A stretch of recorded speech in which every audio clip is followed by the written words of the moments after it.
Juros no Japão explodem e isso pode derrubar o Bitcoin e as altcoins mais uma vez. Será que é verdade isso? É essa teoria que está circulando aí nas redes e nos bastidores do mercado financeiro, porque na sexta-feira existe uma alta chance do Japão subir mais uma vez sua taxa de juros. E esse medo acontece porque historicamente sempre que o Japão subiu juros durante todo esse ciclo do mercado, Bitcoin, altcoins e mercado de ações caíram instantaneamente. Então na primeira vez que isso aconteceu, o Bitcoin caiu 23% em poucos dias. Da outra vez, o Bitcoin estava se recuperando e caiu mais 27% e aí sim apresentou um fundo para depois iniciar um rally de alta. Aqui a mesma coisa, o Bitcoin estava próximo do topo, teve reunião lá dos juros japoneses, mais uma vez o Bitcoin derreteu. Mais uma vez, nesta sexta-feira, dia 19 de dezembro, temos uma reunião para decidir qual vai ser os juros japoneses. E já existe a teoria de que o mercado vai cair mais 30% do preço atual, ou seja, o Bitcoin chegaria pelo menos aos $70 mil por unidade. Será que tem como isso acontecer ou será que é pura imaginação? Bom, nesse vídeo eu quero trazer os dados reais do porquê o Japão está sendo um problema na economia mundial, qual é o verdadeiro risco dessa alta dos juros no Japão para o Bitcoin e para o mercado de risco e se realmente tem essa chance do Bitcoin corrigir mais 30% do preço atual. Para quem já assiste os vídeos do canal, sabe que agora é hora de deixar o like na confiança e se inscrever no canal ativando o sininho para você se manter informado com tudo que está acontecendo no mercado global. Então, sem mais enrolação, bora pro vídeo. Então, olha só, vamos entender primeiro o que está acontecendo no cenário global e porque o Japão vem subindo juros na contramão do resto do mundo. Temos Estados Unidos cortando juros,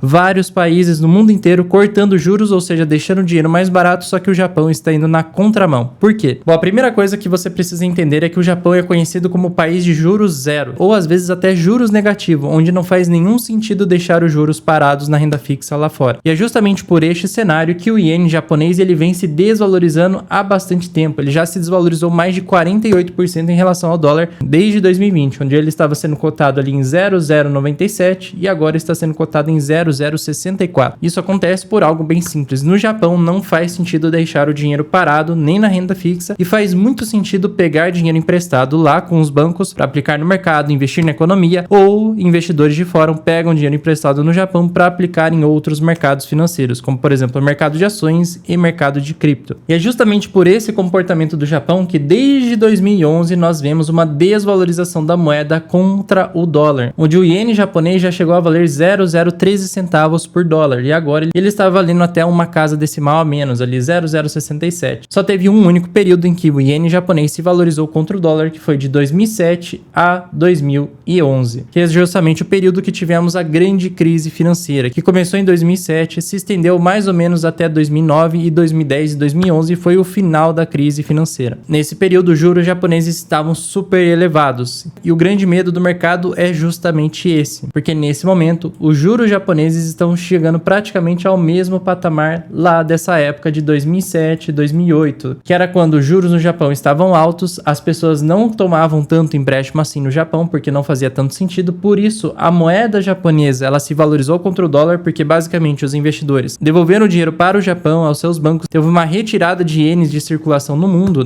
Isso fez o iene se valorizar, retirou o dinheiro e capital dos mercados de risco, onde aumentou a crise dentro do mercado de ações. Nessa época o Bitcoin estava nascendo, então ainda não tínhamos mercado de cripto para analisar e agora o grande medo é justamente esse. É os juros ficarem tão altos, onde os investidores que pegaram empréstimos lá no Japão a juros baixíssimos, agora eles vão fazer o pagamento de suas dívidas e devolver o dinheiro lá para os bancos japoneses. Com isso eles vão vender ações, vão vender Bitcoin, vão vender criptos e também retirar o dinheiro da economia e isso vai trazer o dinheiro de volta ao Japão, onde nós podemos ter mais uma vez um movimento inverso do iene voltando a se valorizar contra o dólar e assim tendo mais processos de correção no mercado de risco. Só que dessa vez nós não temos o mesmo cenário de 2008. Tanto é que o Japão nesse momento tem uma nova ministra, a Sanae Takahashi, onde ela vem mudando algumas políticas monetárias do próprio Japão, onde nós estamos vendo de forma bem recente, vimos aqui em novembro de 2025, o Japão aprovando mais um pacote de estímulos para a economia de 135 bilhões de dólares para ajudar a reativar sua economia estagnada. Então o Japão está com um problema hoje, que a sua economia não tem crescimento. E essa nova ministra, Takahashi, ela está aplicando novas políticas monetárias no Japão para tentar mudar o rumo da economia japonesa. E uma das formas de injeção de liquidez na economia é praticamente o que o Fed vai começar a fazer a partir de agora lá nos Estados Unidos. Então a Takahashi afirma que financiará o pacote com a emissão de novos títulos caso o aumento da arrecadação de impostos não seja suficiente. Então o Japão está tentando aumentar a arrecadação de impostos, ao mesmo tempo eles estão usando uma parte desse dinheiro para injetar na economia para ver se a economia